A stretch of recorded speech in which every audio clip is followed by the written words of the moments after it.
Welcome to Thinking Like a Lawyer with your hosts Elie and Joe Patrice, talking about legal news and pop culture, all while thinking like a lawyer.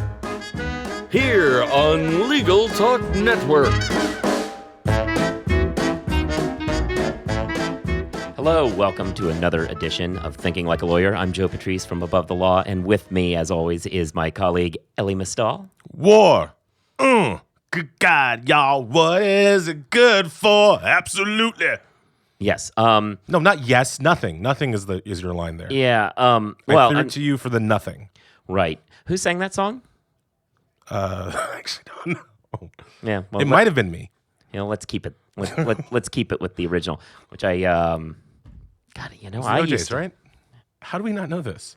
I used to, frankly, I knew until this very moment. Now I'm like, I don't remember. My rendition was so good that it threw you? Yeah. Yeah, no. Anyway. Google it. Well, let's not do that because we have Edwin Starr. Thankfully, we have a producer who has an answer. So there we go. Thank you. So, so we're here on this lovely day in Spring New York. has sprung in New York for us. It which is has. Very nice. But the real issue that we're going to talk about most of the day today here are law school decisions. Last episode, for those who were listening, we talked about our law school decisions, and we asked our listeners and Above the Law readers generally to send in what questions they're going through if they're in the process of deciding on a law school now, to give us their little scenarios and ask if we can help. And we got a ton of responses, which thank you so much, everybody. I think I've written everybody back who sent in one at this point, or we did a few articles about them on the site. So we may not be able to get to everything, but I've at least responded to everybody. Thank you so much for the outpouring of help. This is great. We'll have to do more of these, like sending questions. Before we answer anybody, though, I just wanted to actually grind my gears on the news of the day in our times at this point, which is that we now apparently engage in bombing runs solely to help flagging poll numbers.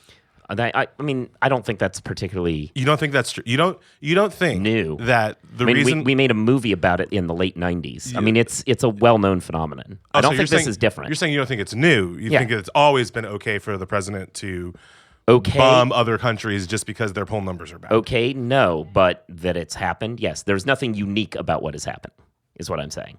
I don't think it's good, but there's nothing, it would be ridiculous and disingenuous to have outrage over this at this point because it has been going on for 20 plus years. I think what's happening is quite unique. And I think one of the real dangers here is that perhaps other presidents have had similar thought processes, but none of them have been spoiled children with it. Right now, we have a narcissist in office. And so when you bomb Syria and then all the rest of the media is just like, oh my God, that was so presidential, and the poll numbers jump, then all that's going to encourage him, who is desperate for attention and compliments. All that's going to encourage him to do is to bomb more people, which is what we just saw today. Yeah, I mean, I think we're that's recording true. this after we right. I think that's Moabbed Afghanistan. Right. I think that's true. Sure. How and I'm confused as to your blasé nature about this. Is it just because you're not Afghani? Is that just why you don't? No. My Are you Afghani? No. My issue with it here is that I think one of the more dangerous media tropes has been this ironic anti-normalization. This idea that these acts that are happening now are somehow exceptional from the mainstream. The actual problem is that this has been the mainstream for a long time. And this attempt to make this exceptional, I think, is degrading and demeaning to the whole process. But that is not really why I really don't care about this, because I have a bunch of law school things that I need to get through. The actual show. We have 11 of them to go through. We're not going to go through 11, are we? I got 11 top ones that I was going to try to get through, so that's why we need to... Can we negotiate down to 9? We're going to see. We're going to see what we do. I mean, maybe they're really easy. You're right. Well, I'll filibuster if I have to, but you're right. Right. They might be easy. First one, let's go. First one, I think, is the fun one. When we got it, we were like, oh, amazing. We have an athlete in our midst. We have a former college Division I athlete who's currently playing professional soccer in New Zealand, who is considering going to law school. So, Don't. Yeah, well, so he's reached the point, we're ready to move on from professional sports. Scores weren't great on the test, but that was largely because he had to move mid-study period to New Zealand, which is kind of a thing. Looking at options, Boston College, Wisconsin, Notre Dame. Yeah, so he's looking at those. So the Jesuit schools, and where else? Well, no, Notre Dame. Notre Dame Dame's not Jesuit; it's just Catholic, I believe. But Boston College, Wisconsin, Notre Dame. Wisconsin. Those are what we're looking at. Interest in sports law, so interested in whether or not going to a place with LLMs in sports is something he should be targeting, and also interested in maybe just retake the test. Right. So first things first, I think because of his current profession and general desires, this is a great time to say sports law doesn't really exist, right? Like, you don't go to law school for sports law any more than you go to law school for entertainment law. You go to law school and you learn contracts. Yep. And contracts then become a big part of what you're going to do in your sports law, entertainment law, fun-sounding law practice, right? Anytime your client is a famous person, what they need is a contracts lawyer, and that is, well, they need a contracts lawyer or a criminal defense lawyer. And that's what you're going to learn in law school. Yeah. So don't worry about the speciality. This is my take on it, too. I think if listeners are new to the show, you can go back, and I think it's like episode 2 of this show even. We talked about, in the context of entertainment law, how the actual key is not to be an entertainment lawyer, it's to be a good lawyer, and then you will get into the niche after the fact. Here, I think the only advantage to an LLM program is not getting the LLM, because those are not really all that valuable. What would be valuable to it, and barely, would be if they have a strong sports practice like that. There may be people with professional contacts. That might be a value, but frankly, just become a good lawyer and you'll be fine. I think, though, that the real key here is if you honestly believe that you could do better on the test had you had the proper time to study for it, go re-study for it. This is a major investment. You're mortgaging a lot on this decision. Even if you don't pay money, it's a major investment of time and professional work. So you should put yourself in the best position before you do it. I mean, it sounds like, and I don't remember exactly the specifics here, but it sounds to me a little bit like he took the test while he was still playing professional soccer. Mm-hmm. Perhaps stop playing professional soccer for a couple of months, really put your back into the test, and then see what kind of scores you have. Yeah. Agreed. So, case study 2. This person is actually waitlisted at a bunch of schools now. So they may not get in, but they are waitlisted and they have some sense of the financial aid packages they're going to get. So they're kind of interested in how one would evaluate these. And I believe, actually, this person in particular is interested in going into patent law and on the East Coast long term. So UT Austin with a $90,000 scholarship, Vandy with a $90,000 scholarship, UCLA with about $50,000, and Washington University St. Louis with about $150,000. First of all, congratulations to UT Austin. Now in the T14. Exactly. It was 90 from the good one, from Austin and Vandy, but more from UCLA, right? Less from UCLA Less from and more from Washington. Yeah. Washington's out. Okay. I think Washington's still a good school, but I think that if you're trying to go to the East Coast, you probably have no need. and not with not insignificant amount of money as well, right? So, UT Austin at full price versus Washington with $150, that's something. Mm-hmm. But with the differences being within the ballpark, I think we can drop Washington and focus on the schools with more of a national pull. Now, if you're really hell-bent on going to the East Coast, I would say that both UCLA and Texas are not stretches exactly. They do have national pull. You will see people on the East Coast who have degrees from either of those schools. But Vanderbilt's kind of your better bet, actually. And, without having too much New York bias, maybe not for New York. None of those 3 schools are particularly great in New York, but the East Coast is pretty long, and Vanderbilt's on it in a way that Texas and UCLA certainly are not. I mean, I know people who are big law attorneys in New York who went to Vandy. I think that's probably the right answer for the same reasons you did. That said, you're not going wrong. If you get off the wait list at any of these schools, you're fine. You can find your way to New York. It's just, or DC. You're just probably best or off. Philly. Maybe he wants to be a patent lawyer in Philly. Yeah, I mean, there are people who like cheesesteaks. Well, no, I mean, Philly-wise, as we discussed when we talked about Philly, is more of a, the bio industry. This is actually an electrical engineer, but still. Okay. But yeah, I think it's Vandy. So 3, also, also somebody who wants to do IP in New York, but more of an entertainment IP focus. So like he wants to like represent Lin-Manuel Miranda or something? Well, we'll see. Here's an interesting one. Notre Dame with a $22,000 a year scholarship. Howard with a $20,000 a year scholarship. Howard costs less. That's also noted. So drastically less. Yeah. So you're, even though it doesn't sound like it, you are saving a lot of money at Howard. Mm-hmm. Howard outperforms on professional contacts. So like it does much better at finding. Not that it's look, you're going to Howard does not mean you're going to Harvard, but it does much better at finding its graduates jobs than you would expect based on its ranking. Yeah, because I think one of the things that Howard has going for it in a way that some other schools, certainly other schools similarly ranked to Howard. Mm-hmm. And then I think even schools kind of ranked significantly higher than Howard. Howard has a history and a reputation of taking care of its own.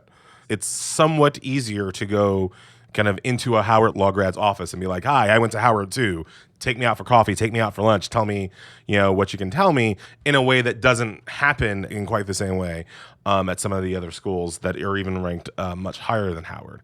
That said, to go to Howard versus Notre Dame, you're putting your money where your mouth is, right? Like you're taking a huge hit in the established, accepted, yada, yada, yada rankings. This is one of the few, and having just earlier said, like, don't go for the specialty, to the extent that this is what you want to work in, entertainment law, right? Mm-hmm. You are going to be helped more by kind of strong alumni connections than you will with necessarily just straight U.S. News Power rankings, right? So, like, if there's a Howard alum who's kind of out there doing the practice that you're talking about, that might have some bang for your buck. Yeah. I agree. I think that this is a very, very, very tough one. I can go either way. I think I probably lean Howard, but it's real tight, and I would not fault anybody for going the other way. In a related one, case study 4, American University, and they are very drawn to the clinical program being so highly ranked. We're getting there. Yeah, the clinical program. That said, the cost of living in D.C. proper is a lot. Meanwhile, Howard is the other option, which, while in the same area, is cheaper to live at. So they're concerned about how there's not many clinics and so on at Howard. Yeah. I mean, clinics are they're not, and they're better than sitting in law school class. I'll give you that. Like, the clinics are more fun, they're more interesting. You kind of feel like you're learning by doing and blah, blah, blah, blah, right? But it's not like, it's not like going to clinics is going to make you magically better able to pass the bar, right? The bar involves kind of sitting in a room and studying, not like being out there with the people, right? And the only thing that law school, especially when you're talking at the level that we're talking about, the thing that law school is good for is helping you pass the goddamn bar, right? Once you pass the bar, you have to actually go out and practice. And no matter where you are, so much of your practice, you have to learn on the job, because the intricacies of your particular practice are likely to be completely different than the intricacies to your clinic. When I was in law school, I didn't do a clinic, but I took I had a dalliance, right, with with a battered women's group. So I kind of did some, in law school, collated some papers for a battered women's group, right? And I thought I was getting great experience there. And then I actually, when I was in the firm, like, I did my pro bono with the same battered women's group.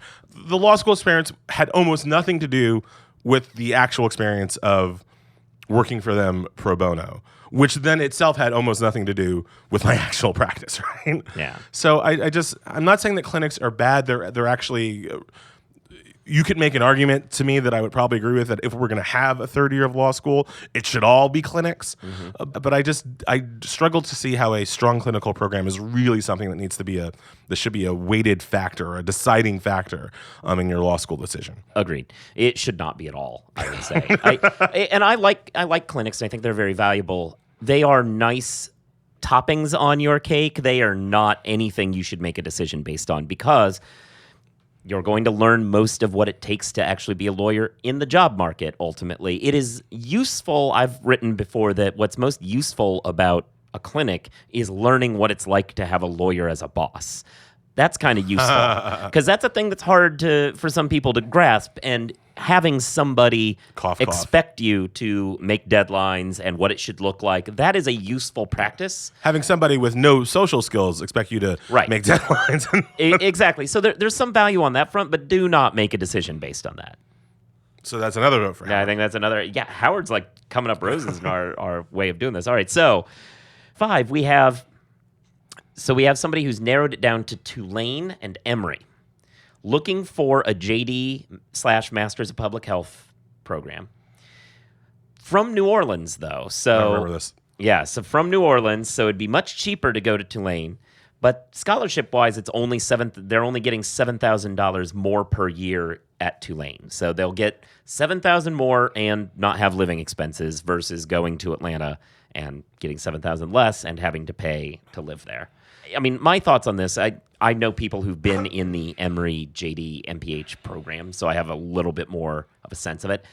I think that's worth it. If that is really the field that you're interested in going into, it is a much more established program.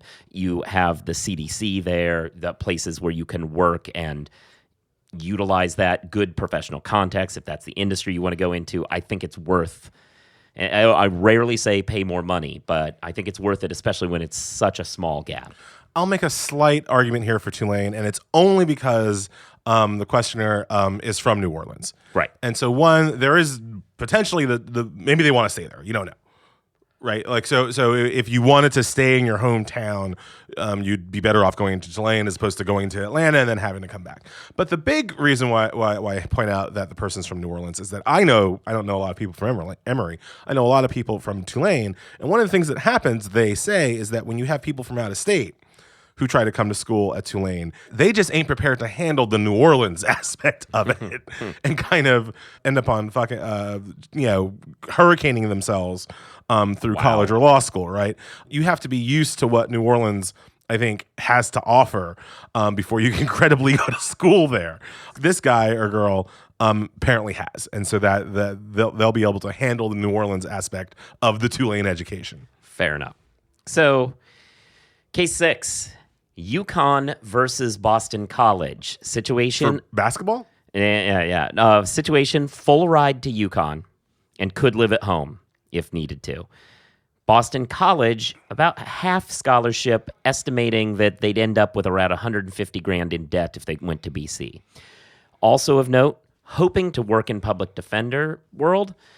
Connecticut currently has a hiring freeze just as a state, but Massachusetts pays too little to their public defenders, so they would be willing to go into private practice if they had to, but they're really interested in potentially getting a Connecticut public defender job. Can we just back up for a second? What do you mean your goal in life is to be a public defender? Some people have like values and morals and stuff. I mean, not us, obviously, but there are people. Do they ever want to eat? Yeah, I mean, so there's, I mean, and I know that it sounds like horribly corporatist and capitalist. Does, yeah. But when the guy says, "Oh, but you'd be willing to take a private practice," no shit, you'd be willing to take a private practice job. At some point, you're going to be willing to pay some rent too, and that's when the private practice job is going to like become important to you. So just the thought of going to law school, specifically for the goal of being a public defender and nothing more than that. And I'm not saying that public defenders are not doing good, important work, but this is not something that it's very hard to make a living off of that. And it's very few people who would invest 3 years of their time, education, whatever, to do something with the explicit kind of goal of doing something they're not going to be able to make a living off of. If you're sure, absolutely go to UConn, because at that point, it becomes really important to carry as little debt as possible. Yeah, I hear that. I think, though, that I read the willing to work in private practice slightly differently. I read it as I'm willing to, rather than try and find some other public interest thing, I'm willing to take a couple of years to pay off this debt. Private practice is a bridge to the public defender's office. That's what I read it as. And so, given that I read it that way, I think you probably end up going to Boston College because you don't know when that hiring freeze in Connecticut's ever going to go away. So go to BC, get that private job, make that money back, pay off those loans, build a reputation, and so on there. And then you can always go back and, as a more seasoned lawyer, you can make the pitch to a government agency that you're a good choice. As a person who gave up a 6-figure salary to make, at least at the start, a public defender salary in my new career, let me tell you, that's a hard thing to do, and most people can't do it. I mean, I disagree. I didn't. My wife made it so that I didn't have to really do it. I disagree. I think there are actually good people who make very little money and therefore help people. You make very little money and make dick jokes. And that's a calling, and one that I share. However, it's possible that good people can make less money. Let's go to the next one, which is BC, BU, Washington and Lee, and William and Mary. So basically, they get tons more money in Virginia than they do in Boston. Obviously, Boston costs more, but also feel as though they could have done better on the test. Where are they from? Did they say? They do, but I don't think I put it down in my shorthand notes here. Look, I mean, this is an easy call. Where do you want to work? If you want to work in Virginia, in and around Virginia, in the Southeast, maybe with a shot at DC, you obviously go to the Virginia schools. If you want to work in the Northeast, Boston, anywhere in New England with maybe a shot in New York, you go to the Boston schools, and it should be honestly as simple as that. And if you can't tell, and this is a point that I've made many times before, if you can't tell if you want to live in Boston or Raleigh, you've got other problems, right? You've got bigger problems in your life. That should be an easy call for you to figure out which of those two very different places you want to live in. Yeah, my sense, and this is I'm putting this out there because this is one of my bullet points when it comes to a decision story. Seriously, if you do think, and not just wishful, but there's some reason that you feel you could have done better on the test, go take the test again. It's too big of an investment not to. Take it again, see what happens. Even if these remain the choices you get, maybe you get more money. I don't know. But take it again. Make sure you've got the best groundwork laid before you make this sort of also investment. Just because you don't want to be the douchebag running around law school being like, I could have done better in the LSAT, but I chose not. No, because nobody likes that guy. That's also true. And nobody believes that guy. So this is a simple one. Ohio State or UC Boulder? Not Ohio State. That was kind of what I said. And the thing is, they're both equally good schools, really. It's ranked 30 and 37. There's no money issue because he's on a GI Bill.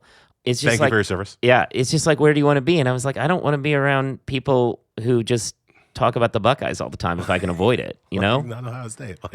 And Colorado's awesome. What are you going to do in Columbus? I mean, just no. What? Yeah, I mean, there probably are slightly better job situations, maybe. It really is Cleveland that much of a better market than Denver? Really? I'm Is Cincinnati gonna blow Colorado Springs away? I'd go to Colorado. Yeah. Without question. Yeah. All right. Now Hastings with a $35,000 scholarship. Okay. That renews every year. Still pretty expensive. Yeah, I mean it's every year, so that's really a nice. So it's locked in. It's locked in. All right. All of these are locked in. So they think they're locked in. I mean, I guess who knows? Yeah. So Hastings or USD, Loyola, or Pepperdine, all with comparable amounts of scholarship. Actually, a little bit more at the other three. Now, situation: wants to live and work in Southern California. Gets more money there, and those schools there, obviously not as good as Hastings on paper, but is it worth moving to Northern California and spending the extra money or staying in the market they're looking to work in. I think you stay in the market. I do too. I think you have good options, and it's not like you have bad options, right? It's not. Right. It's not like you. I was not going to Thomas Jefferson or something. You're not going to Thomas Jefferson, right? You're not going to Arizona Summit, Yeah. right? So it's not like you have bad options in Southern California, but you stay in your market, and Hastings is far away. Yeah. From Southern California. You can't easily hang out network with people who might want to give you a job or might want to be your clients if you're all the way up there. So I think you absolutely stay in your market. Yeah, I agreed completely. Probably USD, but I don't know. Like they're all so close. Yeah, I'd take. At that point, it becomes dealer's choice. And if the money's the same at all Yeah. three of the Southern And California ones, I kind of exactly what I was about to say. Like I probably with no other information USD, but like Wherever you feel more comfortable. if you really like the professor at Loyola, Yeah. like that would be enough to exactly. tip the scale, right? I agree. Harvard, NYU, and Penn. With Penn giving a half ride, nobody else really giving anything. This is a Canadian who ultimately wants to go into human rights work in Canada. Welcome, eh? Yeah. So, and also diversity is a big issue because Asian descent wants to be in an area where there's, Was it diversity racist for me around to them. give the A to the Canadian? Because then when you said diversity, it made me feel bad for a second. No, Canadians can use A. That's fine. That's fine. Yeah. Because like There's if you said it was a black student, I was like, "Welcome, yo," I would feel like that would be totally racist. well, you should. That would be totally racist. welcome A this, is fine. This, however, is not. Good. Yeah.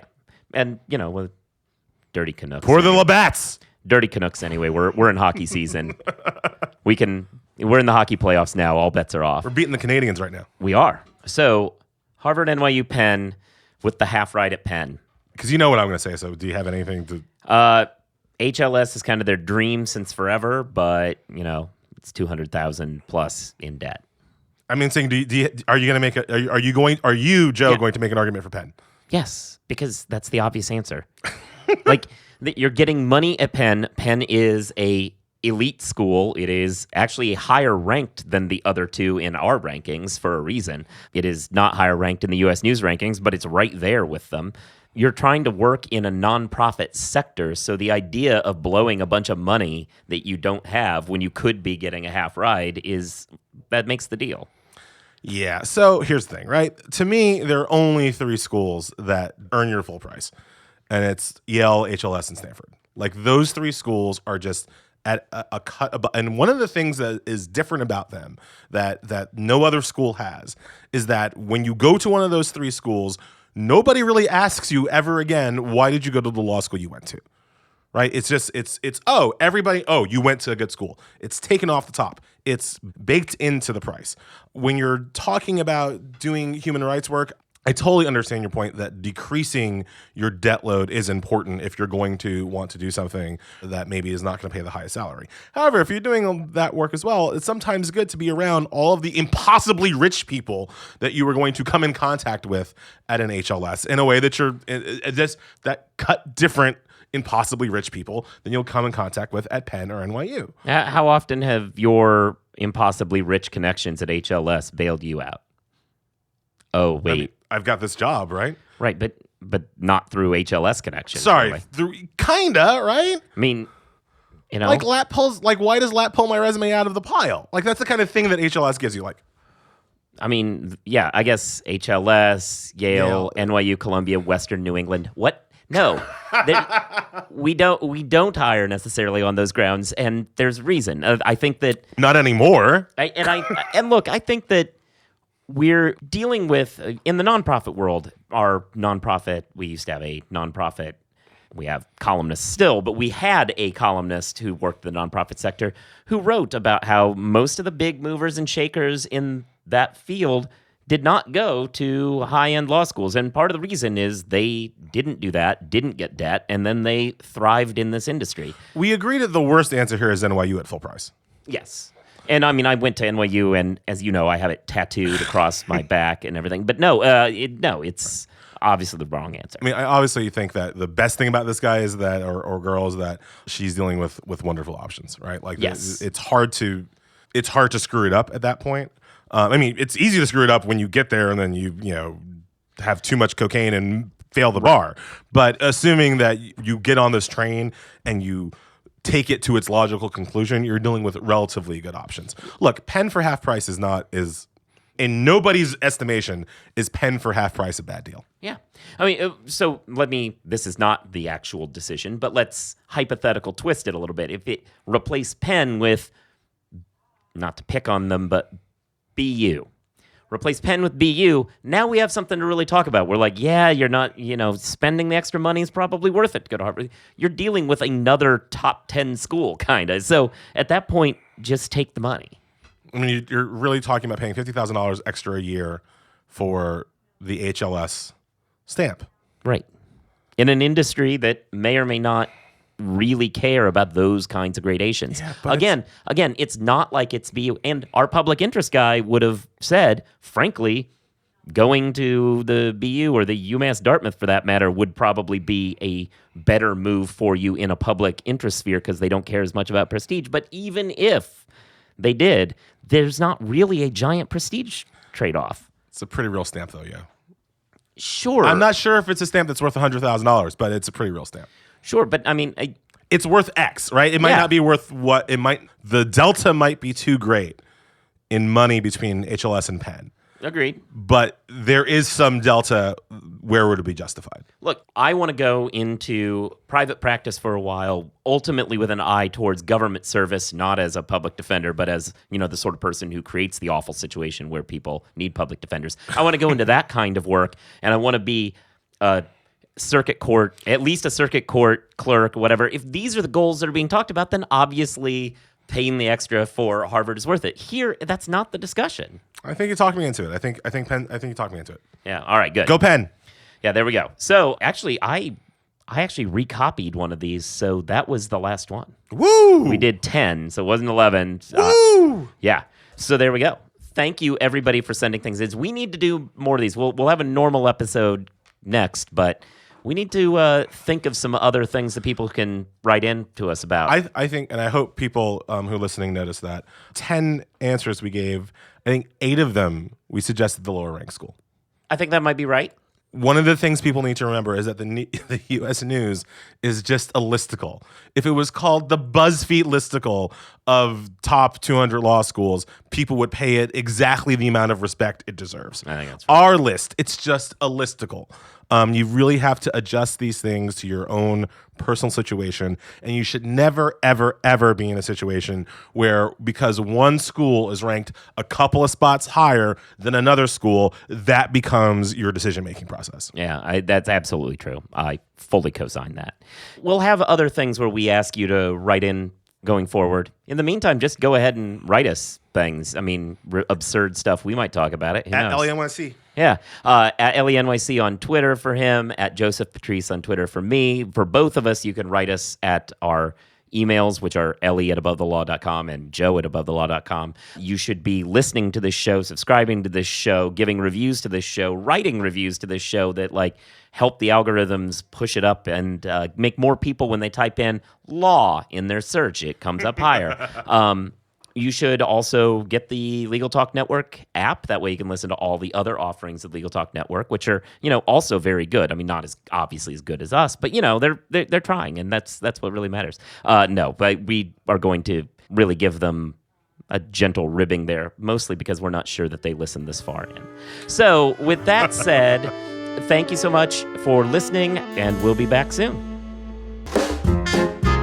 If you'd like more information about what you've heard today, please visit LegalTalkNetwork.com. You can also find us at AboveTheLaw.com, ATLRedline.com, iTunes, RSS, Twitter, and Facebook. The views expressed by the participants of this program are their own and do not represent the views of, nor are they endorsed by, Legal Talk Network, its officers, directors, employees, agents, representatives, shareholders, and subsidiaries. None of the content should be considered legal advice. As always, consult a lawyer.